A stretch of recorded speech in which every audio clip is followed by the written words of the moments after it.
This is an archive edition of Talk of Iowa from IPR News. I'm Charity Nebbe. Abuse, neglect, hunger, and other traumatic and stressful events that might occur in childhood can leave scars that shape a person's life into adulthood.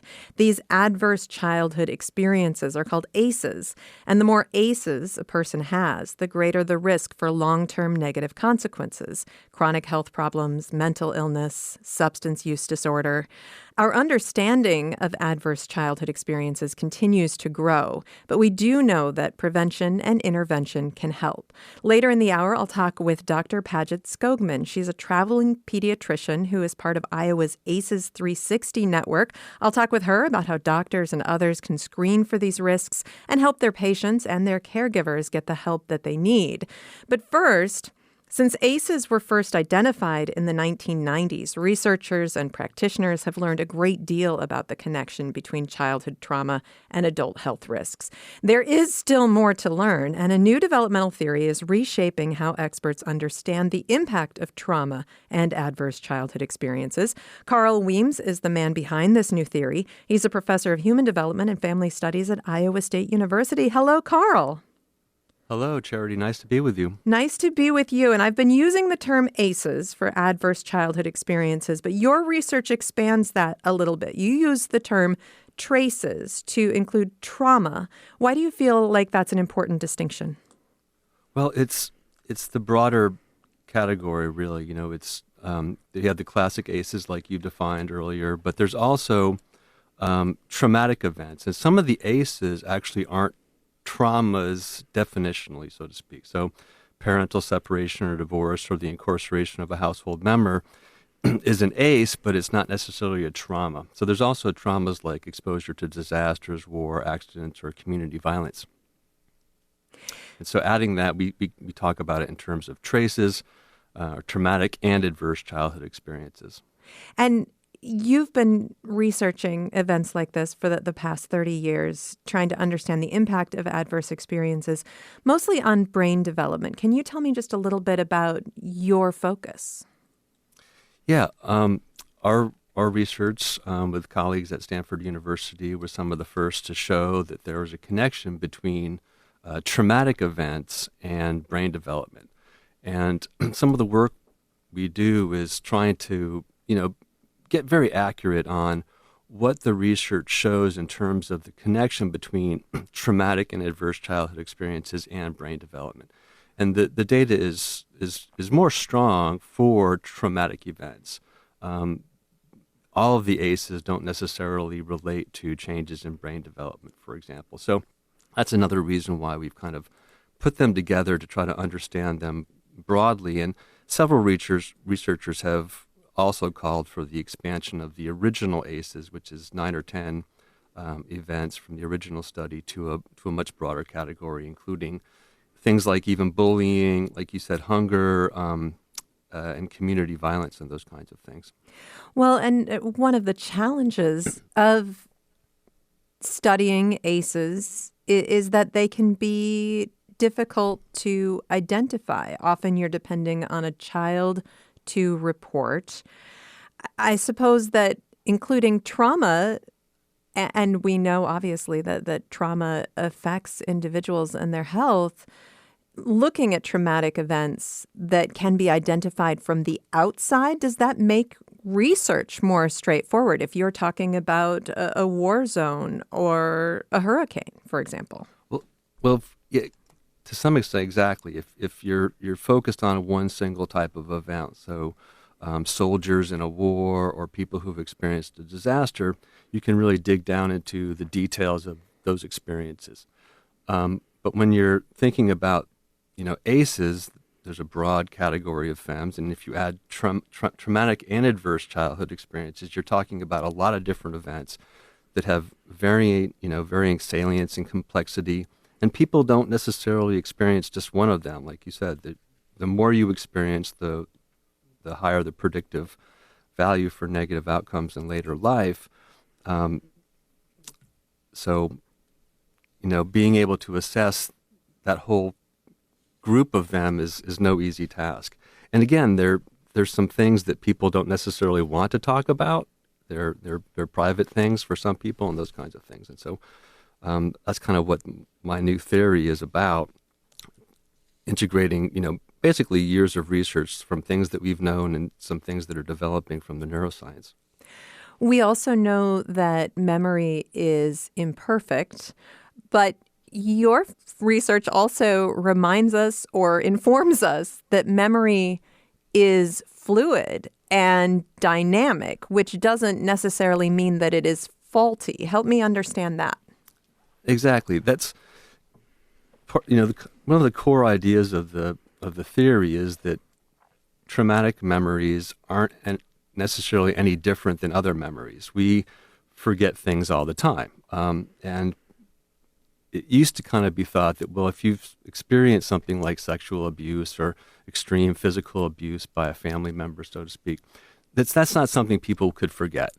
But we now know that people do, and people's memories of those events evolve over time. And there's now, the theory was able to build on this emerging database that shows that indeed people do forget, or at least they report that they've forgotten these memories. And also very interesting to me is the reinterpretation of events in one's life as either traumatic or not traumatic. At one point in your life, you may have think of something that happened to you as traumatic, and later in your life, you might reinterpret it as something that helped you build resilience, or that was part of your life and it wasn't traumatic for you.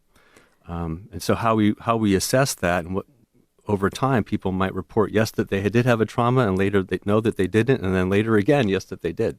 Yeah, and it can go the other way as well, because you can experience something that is traumatic, but because of your circumstances, you might, as a child in particular, consider that to be normal because you don't actually have a broader view of the world. And then as an adult, you may reflect and think, oh my gosh, I survived something incredibly traumatic. That's exactly true. And that's core to the theory as well, is that as we develop our capacity for what's called episodic memories of the episodes and things that have happened in our lives, and a specific part of it is autobiographical memories, our capacity to form those changes over time, along with our capacity to interpret them. Help me separate your understanding of memory and how it works with something that people have talked about so much in recent years, which is the idea of recovered memories, because people can have recovered memories, but it has become a very controversial subject in a lot of ways, and a lot of people without a lot of knowledge really enjoy spouting off about recovered memories. So help me understand what you're saying about memory and how that might relate to some of the fallacies that maybe we embrace. Yeah, this is one of the classic back and forths in the science of this area, which is that there was an emergence of recovered memories, and people push back at that with that idea that I was mentioning earlier, that how could people forget something like being sexually abused? And it was based on some pretty good ideas, which is that our memories can be altered by the events that happen in between when they happen and when you ask somebody about them. So we've known for years that false memories can be created. So the initial reaction to some of these recovered memories was that these are false memories. They were created by the therapy process, and in some case that was probably true of some of these cases.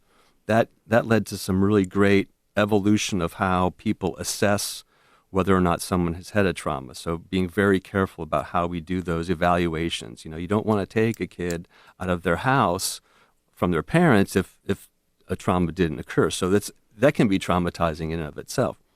But as the science has evolved, very recently, some researchers have done kind of converging studies where they've asked large numbers of the population, have you ever forgotten and remembered a traumatic event? And some fairly interesting sample, 3 to 5% of the people say, yes, I did forget something traumatic that happened to me, and I've remembered it later. And it just kind of came spontaneous from watching a TV show or talking to someone about it or hearing something or smelling something or going back to a similar place. And that combined with some very, very interesting neuroscience research on engrams where the current thinking is that memories aren't lost completely. They can be reactivated in the laboratory and for example, mice. Fascinating. And I want to get into the research that you've done that really illustrates how our memories can shift and also how maybe we can harness sort of the power of that. We only have about a minute before the break, but your most recent research has focused on traumatic events, specifically a couple of different hurricanes. Can you just briefly give me the setup for what you were looking at? Sure. So what really got me going on this idea was a study where researchers had documented abuse in kids who were around 6 on average. They were all under 12. And then they asked them when they were about 29 years old, so many, many years later, had the experiences. And these were court-documented abuse cases. And a quarter of them did not report it when they were asked again.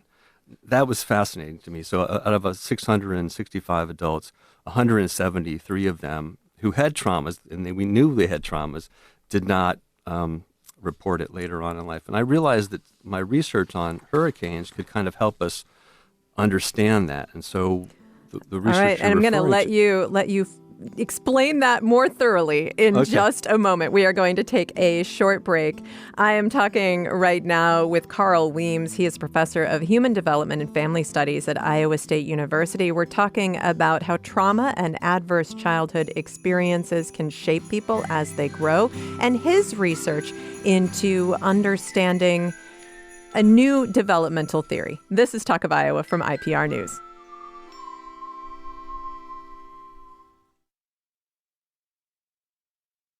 You're listening to an archive edition of Talk of Iowa from IPR News. I'm Charity Nebbe.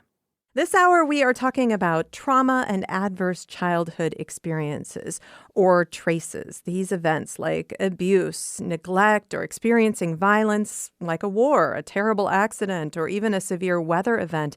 These events can leave scars that put a person at risk for long-term negative consequences such as chronic health problems, mental illness, substance use disorder, and many other problems. With me today is Carl Weems, professor of human development and family studies at Iowa State University.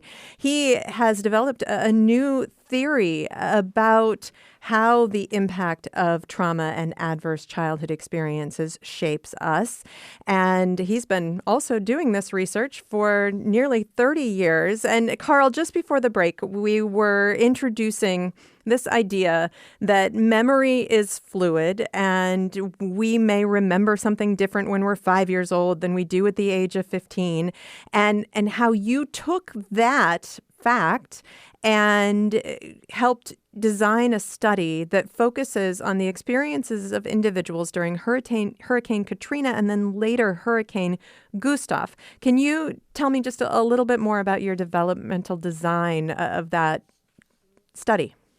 Sure. It was serendipitous because we were tracking a couple of different samples of kids who had experienced Hurricane Katrina, and most people know that was one of the most devastating, terrible hurricanes. And we asked them about their Katrina experiences. So the different things that happened to them during Katrina. Was their house destroyed? Did they see people die? Did they get injured? Did their parents get injured? Those kinds of things. We tracked them over several years, and we asked them several times these same set of questions about their memories of what had happened. And then in 2008, Hurricane Gustav hit. So almost 3 years to the day, a similar hurricane hit. But what we found was that those kids who had high negative Gustav exposure, so they had bad experience with Gustav, their memories stayed much more stable of Katrina. But those who had relatively good Gustav exposure, and Gustav was kind of a success for New Orleans. The levees held, the evacuation worked, and people were relatively less traumatized by Gustav. So most people had relatively more positive Gustav experience. But for those kids, their Katrina memories faded. And that predictive thing of the Gustav exposure was the strongest predictor of their Katrina memories. It held over age and their cognitive ability and those kinds of things.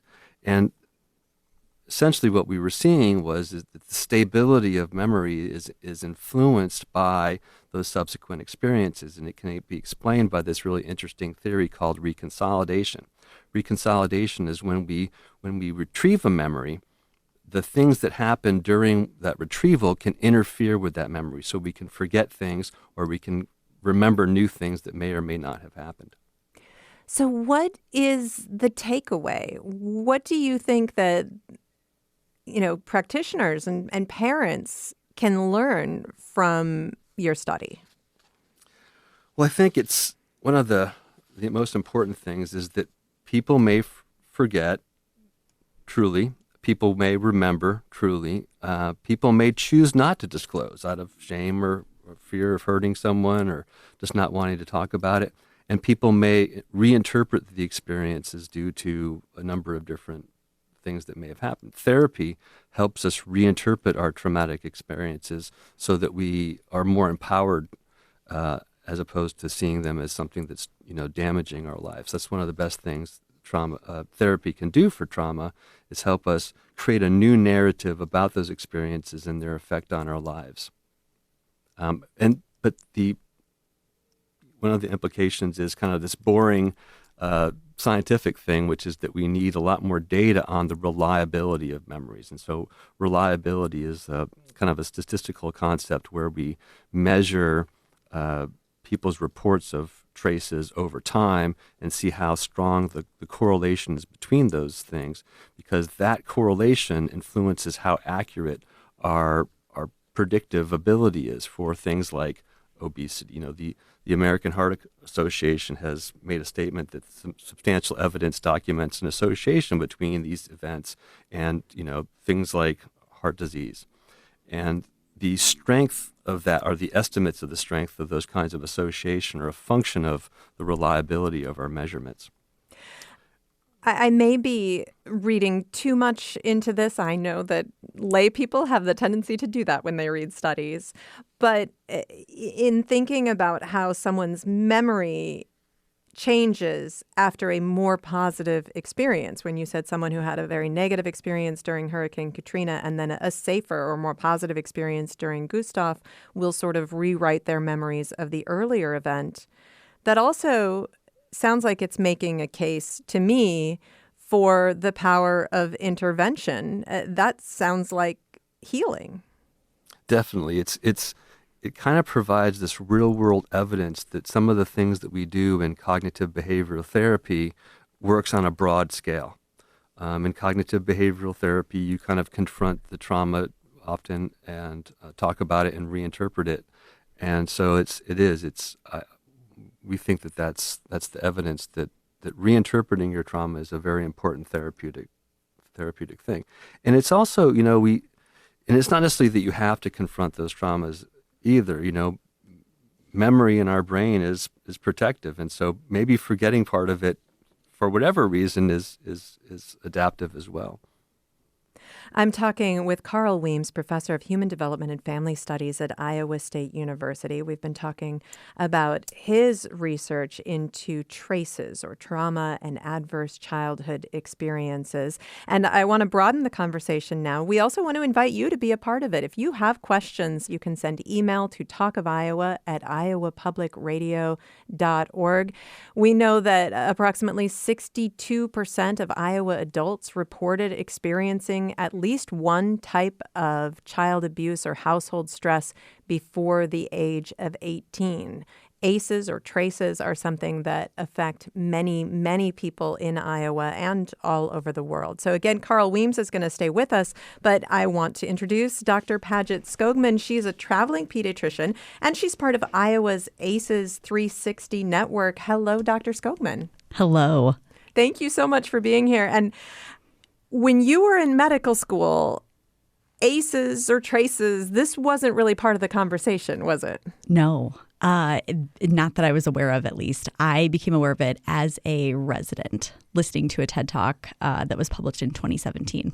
All right. And so when you listened to that TED Talk and you started thinking about this and of course, thinking about your career as a pediatrician, tell me what happened in your brain. Yeah, it was fascinating and it made sense. It was kind of like putting together the pieces of the puzzle of like what we see and what probably could have been a little bit of a causality to it, if that makes sense. You see these children in clinic that come from families that don't have as many resources or struggle with mental health or substance abuse or imprisonment of a parent. And often these kids would come in and have behavioral issues or an ADHD-like illness, but it wasn't quite ADHD.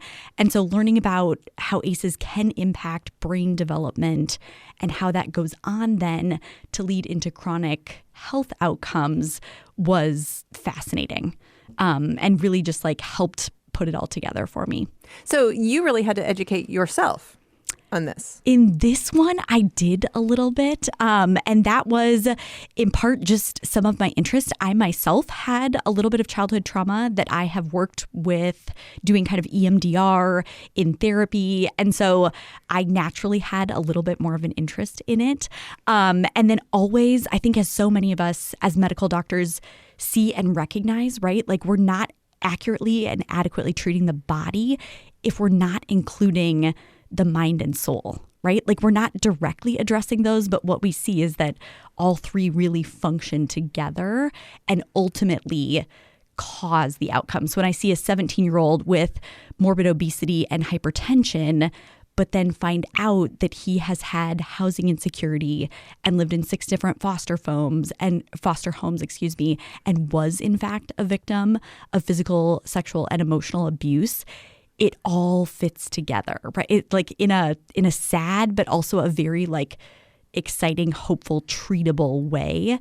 Because in his case, by hopefully treating some of the underlying trauma and helping him process some of those memories, what Dr. Weems was talking about, could perhaps lead to better long-term health outcomes for him, not just in the physical sense, but mental as well. And I know medical school is a few years behind you, but do you feel like this is something that there has been movement on? Do you feel like the medical field is embracing this idea? Yes. As pediatricians, we definitely are, for sure. There was, prior to coming onto this episode, I just read like a kind of state of the situation report, the 2024, it was published from the American Academy of Pediatrics, kind of looking at what does the data show for ACEs in childhood? How should we be screening for them? And then if we are screening, what do we do for them, right? Because it's almost more of an error to like know and recognize that some of these things are happening and then not adequately refer appropriately or do something for them. Although we'll talk about intervention, and that's a big challenge in a moment. But Carl, I would love your perspective because, of course, you have been studying this for 30 years. And often there can be a real divide between, in this case, psychology and the medical world. Do you feel like there has been a great deal more recognition in the last decade or so that is helping people? I really do. I agree. If you go to the doctors now, you can't help but get asked the depression questions at least. And I just reviewed a study, and I think it's going to come out soon, where they looked at developing a program for physicians to be able to ask these questions to their patients and their comfort level with them. So kind of adding a traces kind of screening to the depression screening. And it was surprisingly, the doctors found it very useful and helpful. So I think that there's a great, and that's the greatest primary prevention, because everybody sees their doctor. A lot of people go see their doctor. They don't necessarily go see a therapist. So And Dr. Skogman, I'd love to hear your thoughts. I mean, you're a traveling pediatrician. So first, I mean, tell me a little bit about your practice. That you're the first traveling pediatrician I've ever met. So tell me a little bit about what you do and the patients that you see. Sure. So traveling is new to me. So I worked and was established in a clinic in Cedar Rapids for 4 years. I worked as just a primary pediatrician. Everybody's like PCP. Then I switched from that into pediatric hospital medicine, where you treat more of the kids that come in from the ER and then need to be admitted to the hospital for asthma exacerbation, pneumonia, hypoxia, things like that. And then as from that, I've really gotten into kind of this love of advocacy and dealing at more the bigger scope with, communicating on the national level for children as a pediatrician. And as part of that, then I'm devoting more of my career to that. And then I do travel. It's called like locums tenens is the term for it. But I travel kind of around the state or country and work as a pediatric hospitalist in rural, underserved areas that need me. We have a lot of those. Yes, we do. So, as Carl was just saying, everybody visits their doctor, and that's getting harder and harder to do for a lot of people. Yeah. But when people do come in, when a child comes in, how do you screen? We just mentioned the depression screening. Yes. I think we're all pretty familiar with that. But how do you screen with a child for these adverse childhood experiences? Right. So we don't yet have standardized screening specifically for the ACEs. And there's actually kind of a little bit of debate around the efficacy of those. What we do instead at the moment is from the American Academy of Pediatrics has a Bright Futures kind of questionnaire that we hand out to parents or the caregiver at every visit through childhood, like to 18. And then at a certain age, we start to also give a questionnaire to the child themselves. And in that we're screening essentially for ACEs, but asking for like housing security. We're asking for, have they had enough money or times when they haven't had enough to eat? We ask a 2-question kind of parent questionnaire. Are you stressed by your child?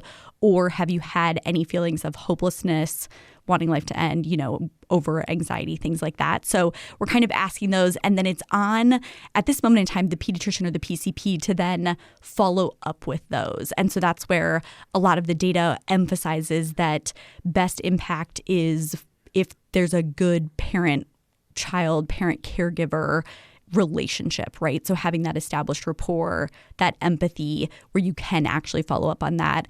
The reason the ACE screening is a little bit controversial is that some of the things that we would have to screen for, we are mandatory reporters for children. And so obviously we want to make sure that children are safe at all times. With that though, if we're screening and finding out that there is sexual abuse or they've been a witness to it, we have to report that.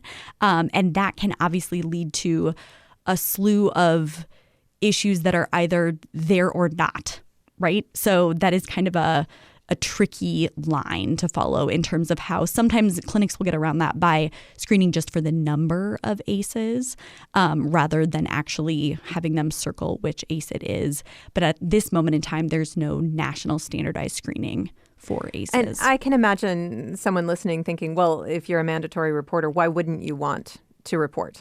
Well, so exactly. But kind of to what Dr. Weems said, what if the sexual abuse happened 3 years ago and it's kind of resolved and the child has already been removed from the household because the mom, these would be conversations to have around it. But we're also fearful that just by like asking that, the parent wouldn't disclose. So again, kind of the better we can build that relationship and that empathy and rapport, because certainly if one of my patients is being sexually abused, I want to know about it, right? And intervene in every way, shape, or form. But that's some of the like trickiness of it. The other interesting piece is that ACEs themselves on an individual level are not necessarily predictive of all of the outcomes, right? The cancer, the heart disease, the diabetes, the hyperlipidemia, things like that. But that goes into some of Dr. Weems' research, I think, right? Which is like, it's not the event itself, but how the child actually interprets it, processes it, and stores it in their brain. So if they're living because of their trauma in a constant state of fight or flight, then they are certainly still traumatized and at higher risk of that. We saw that even after the derecho, where we had children in Cedar Rapids that have been terrified with every thunderstorm since then, but we have other children that are not. And so some of that then is if there is a kid that's still terrified, that's an opportunity for intervention to have them do a little bit of therapy, work with their parent, kind of help their body reinterpret that memory to know that they are currently safe in this moment and they're not at risk of being harmed. We're going to take another short break. We'll be back in just a moment. With me is Dr. Padget Skogman. She's a traveling pediatrician, and she's part of Iowa's ACEs 360 network. Carl Weems is also here, professor of human development and family studies at Iowa State University. And this hour, we are talking about trauma and adverse childhood experiences, or traces, events in childhood that can leave scars that really impact a person as they grow through adulthood, negative consequences such as chronic health problems, mental illness, or substance use disorder, and other problems as well. We'll continue our conversation in a moment. This is Talk of Iowa.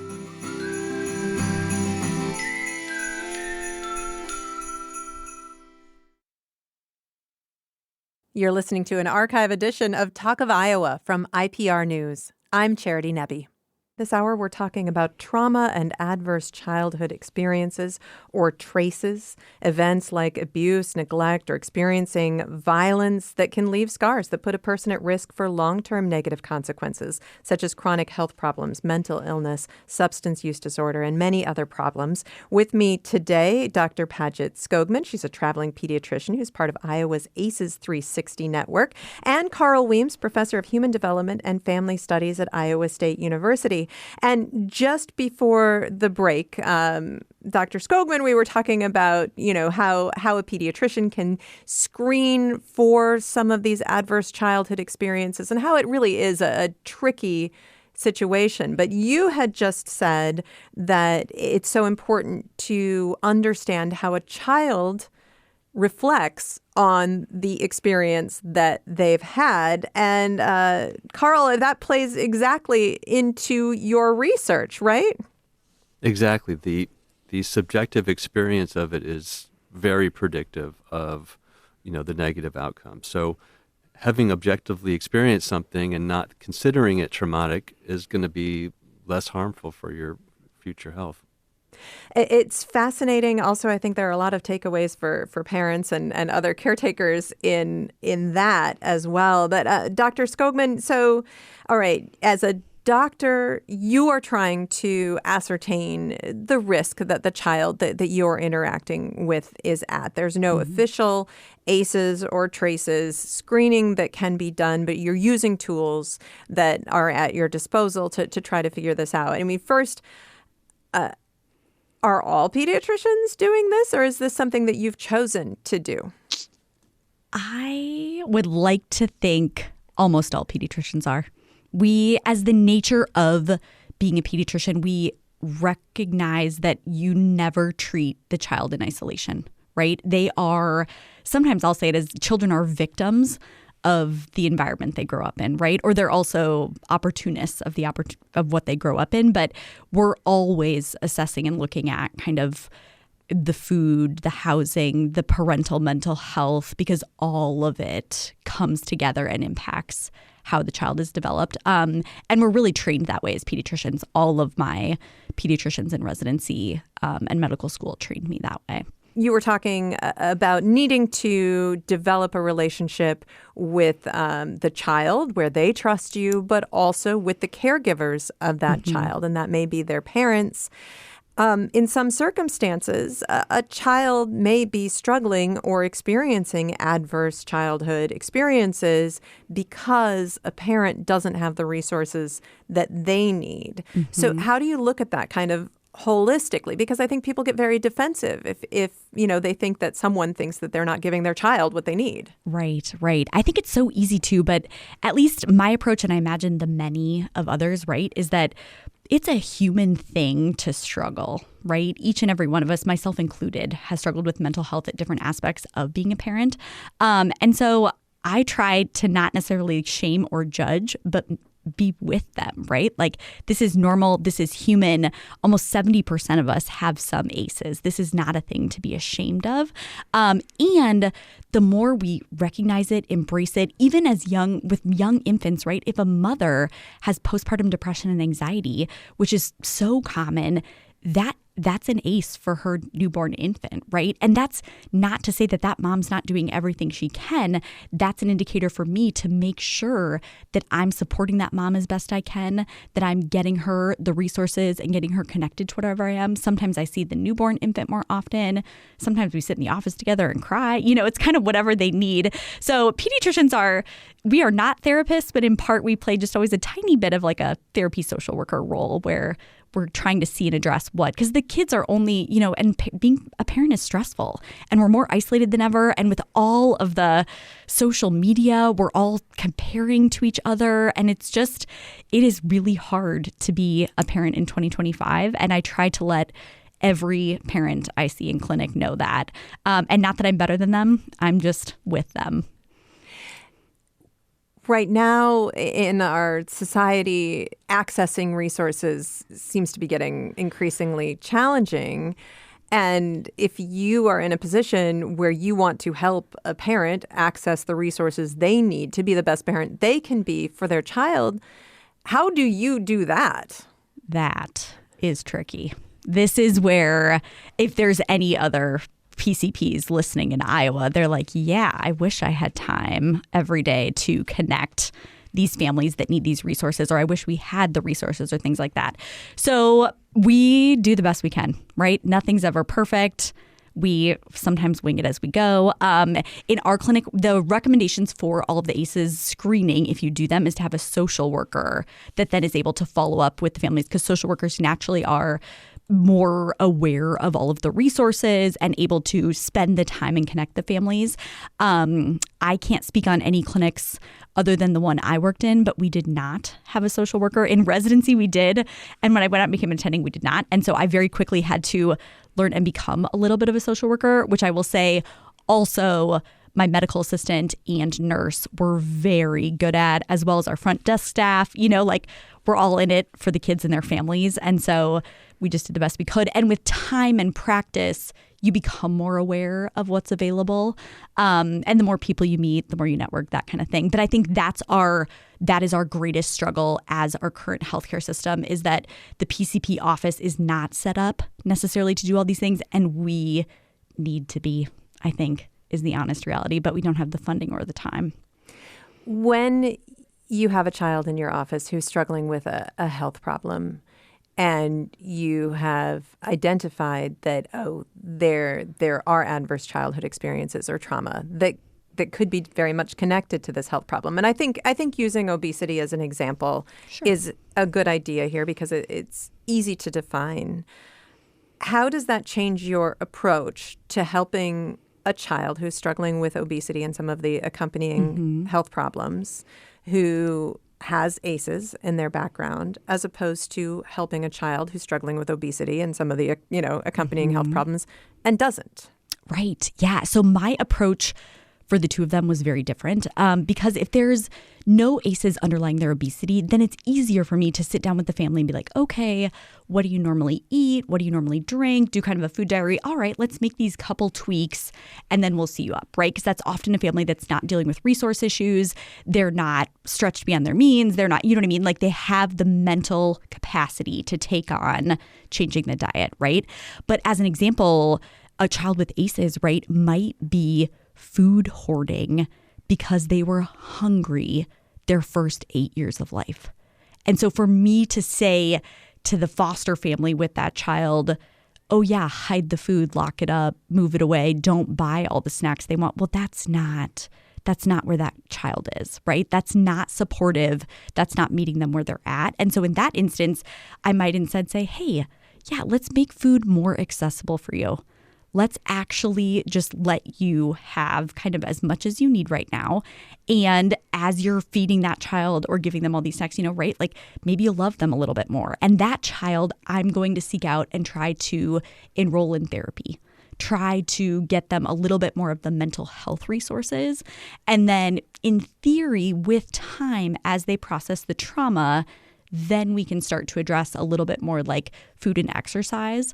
But if they have that underlying fear of going hungry, that's a really hard situation, and one where it's not very sensitive to say, make sure you walk 30 minutes a day and don't have sugary snacks in between your meals.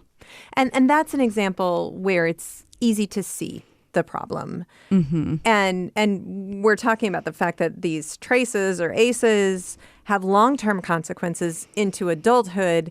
Some of these consequences aren't necessarily going to show up until somebody is an adult. Right. So I can imagine that in a lot of circumstances, you are not going to actually see the connection between a cause and effect. Mm-hmm. So is there something, I mean, you've talked about trying to make sure that the parents or caregivers have the tools that they need and connection to the resources that they need to help create a safe environment. What else can you do for a child once you've identified that they have these difficult experiences, even if you can't necessarily see a health outcome already?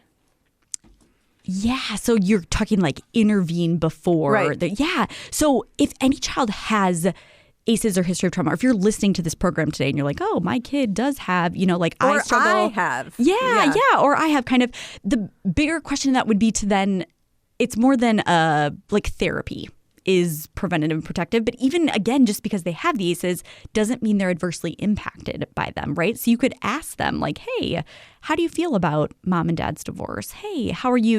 And if you have a good working relationship and you trust what they're saying, you can go for it. If you don't, then maybe you want your child to see a therapist a couple times and build some rapport with that and see if there are things there. Because again, if you have an ACE, the sooner they're able to process it, right, and help like kind of change the narrative or see that they're safe currently, the better their health outcomes are, right? That's basically then you're intervening young and protecting them. Kind of also the concept of eustress, right? Like not all stress is bad. When stress is perceived as an opportunity, you actually can grow from it. And that's kind of a little bit of the purpose also of some of the therapy. And I've mentioned several times that you're part of the ACEs 360 network in Iowa. Tell me a little bit about that network. I'm new to that, but it's a not-for-profit that works basically to educate schools, providers, make resources aware kind of ACEs and the impacts of them. So their sole purpose, I think, is like educating and empowering kind of anyone that interacts with the child to be aware of them. Because again, kind of awareness is key. Before we run out of time today, this conversation has been very focused on research and on medicine. But of course, we are all individuals living in the world. And Carl Weems, I want to go back to you. With all of the research that you've done about traces or these traumatic and adverse childhood experiences over the years, when you think about people who don't have your background, don't have a medical background, don't have a social work background, the kind of background that that might lead for them to be in a position to intervene in the life of a child. What do you want the general public to understand about these experiences and the impact they can have on each one of us? Sure. I think the most important thing is that there's not one negative outcome, that there is also resilience. So a lot of our work is about, just because you've had a lot of traumatic and adverse childhood experiences doesn't mean you're condemned to these problems too. So it's a really important thing to realize is that there is resilience. Humans are resilient. And just to go back really quick, some of the things that were said really struck me, which is the legal requirements and some of the things for doing these screenings. And so I think one of the things I'm taking from this conversation is the need to kind of normalize those assessments. And so I think, again, for the public, if we can somehow make it more normal to ask about these questions and more normal and okay to, if my child is reported for one of these things, to be okay and to accept the resources. So we think of, that report is going to lead to, my son or daughter being taken away, but actually that report might just lead to getting the resources that you need. So creating a society where families are supported for these kinds of things is really important. And the idea of, we can't screen everybody, because if we did, then what if we have 500 kids who need therapy and there's only resources for 10 kids to get the therapy. So again, creating a society where we can support those kids and do those kinds of screenings and make them normal and make them a realization to get the help that we need, because they don't invariably lead to negative outcomes. They can lead to resilience, and some of these things in people's lives are very important. They've created the people who they are. Right. We only have a couple minutes left, but we do have a question from Candy in Kelowna. And Dr. Skogman, I think this is for you. She says, is adoption included in the list of possible traumas or adverse events? As a middle-aged woman, I'm just now learning about how being separated from my mother at 5 days old changed my brain chemistry and was a pre-verbal trauma that I or my adoptive parents weren't given the resources to process as I grew up. And she shares some of the consequences of that she believes are connected. And she says, I don't want others to have to wait until they're 50 plus to access help. I know that list of adverse childhood experiences is not particularly long, but this is a great example, though, of like that in her case could have been a trauma, right? And something. And I love this question because it's never too late to intervene and process some of it, right? And it's so wonderful that she's recognizing it now, so hard that it took so long. But certainly adoption can be seen as, depending on how the child interprets it, as a trauma. And so it's a good thing for parents to be aware of. We only have about a minute left, but you mentioned earlier trying to take some of the shame away from this. A lot of us have had adverse childhood experiences. A lot of our children have had adverse childhood experiences. What do you think is the important takeaway for parents and individuals? Yeah. So I think I myself, right, like my kids have a trauma because I struggle with mental health, right? Rather than seeing that shamefully and as a negative, I see it as an empowering moment of knowledge where the better I care for my mental health, treat and educate them, then the less trauma they will have. So I'm ultimately breaking the cycle, right? So even divorce is on the list, right? So if you're going through a divorce or been through a divorce, that doesn't mean that your child is a victim of the divorce. It's just an opportunity to ensure that they are processing that part of the story well for them, and that they're recovering and living whole. Or if you grew up in an alcoholic household, or if your father was imprisoned, or you know what I mean? It's like there's so much opportunity if we're willing to look at it and talk about it. Dr. Skogman, thank you so much. Thank you. And Dr. Weems, thank you. Very welcome. Dr. Padget Skogman is a traveling pediatrician, part of Iowa's ACEs 360 network. You can find out more at iowaACEs360.org. Also, Carl Weems, professor of human development and family studies at Iowa State University. Talk of Iowa is a production of IPR News. Our producers are Danny Gear, Samantha McIntosh, and Caitlin Troutman. We had assistance today from our executive producer, Catherine Perkins, and technical support from Steve Cooper. I'm Charity Nebbe. This is Talk of Iowa.